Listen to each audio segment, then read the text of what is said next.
Hi everyone and welcome to another obscure Asian story. Earth, a grand stage where billions of species perform a complex yet harmonious dance of life. But remember, in this intricate ballet of nature, if even one performer misses a beat, the entire show can crumble. Imagine removing just one actor, a plant or an animal, from this natural spectacle. It could disrupt the entire rhythm of life. Even the departure of a seemingly minor player, like a sparrow, could trigger catastrophic ecological consequences. Regrettably, there have been moments in history when we, as humans, ignore this fundamental rule of life, leading to disastrous outcomes. Ironically, this China's worst self-inflicted environmental disaster was brought upon by a peasant farmer. Mao Zedong, who led China from 1949 to 1976, believed that nature should serve human needs. His motto, "Man must conquer nature," reflected this belief. He encouraged people to dominate nature, often disregarding the natural laws that govern our world. This mindset was particularly evident during the Great Leap Forward in 1958, a period when Mao pushed for rapid industrialization. This led to widespread deforestation and failed agricultural experiments. Critics were persecuted. These sweeping reforms touched every corner of life, leaving nothing untouched. Even the animal kingdom wasn't spared. Yes, you heard it right. One drastic action was the Four Pests campaign. Mao launched the Four Pests campaign to eliminate rats, mosquitoes, flies, and sparrows, which required the mobilization of the entire Chinese population. His slogan, "Man must conquer nature," marked a shift from the Taoist philosophy of harmony between humans and nature. To change the ecological order, Mao mobilized everyone above the age of 5. The Four Pests campaign targeted pests based on their perceived threats to public health and agriculture. Rats were seen as disease carriers and a threat to stored grains. Flies, prevalent in both urban and rural areas, were associated with unsanitary conditions and disease transmission. Mosquitoes were identified as carriers of diseases like malaria. Sparrows were targeted due to their consumption of grain, posing a threat to food security. The Great Sparrow campaign aimed at eliminating sparrows to protect grain.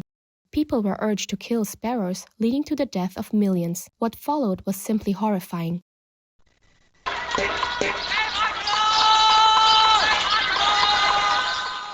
Imagine this. Overnight, across the nation, people start banging pots and pans non-stop, creating a noise that keeps sparrows from resting in their nests.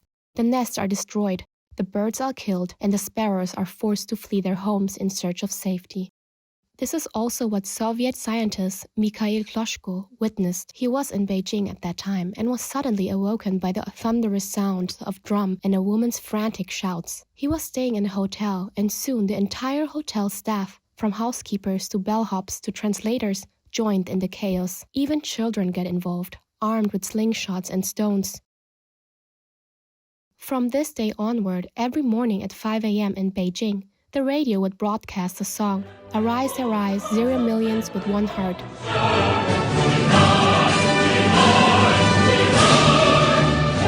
Braving the enemy's fire, march on. This revolutionary anthem was sung for the students going out to battle the sparrow population. They were united in a single mission, to drive away the sparrows. The birds, terrified by the noise, fly around in panic until they're too exhausted to continue. One by one, they drop to the ground, lifeless. Meanwhile, the Polish embassy in Beijing becomes a sanctuary for these displaced sparrows. Despite the Chinese government's relentless efforts, the embassy stands firm in its refusal to participate in the campaign. After 2 days of non-stop noise, the sparrows inside the embassy walls succumb to exhaustion. The embassy staff are left with the grim task of clearing out the lifeless bodies of the sparrows. Killing sparrows required cooperation, determination, and coordination in time. The more sparrows you eliminated, the more you were hailed as a hero and patriot.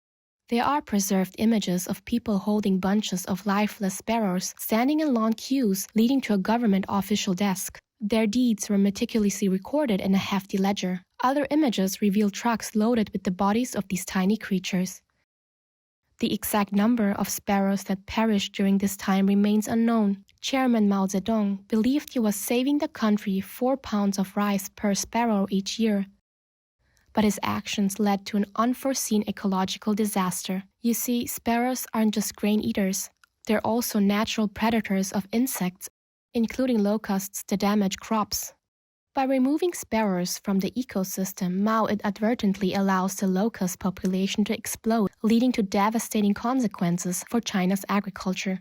By 1960, locusts had taken over the rice fields, leading to a severe shortage of food and triggering a famine in China. The delicate balance of China's ecosystem had been shattered, and the repercussions were felt deeply in the world's most populous nation. But before change could happen, two leaders of the Academy of Sciences had to step forward. They dissected the sparrows, peered into their tiny stomachs, and found that 3/4 of their diet consisted of harmful insects, with only a quarter being human food. Sparrows turned out to be actually beneficial to humans after all. Despite calling off the campaign, the damage was done.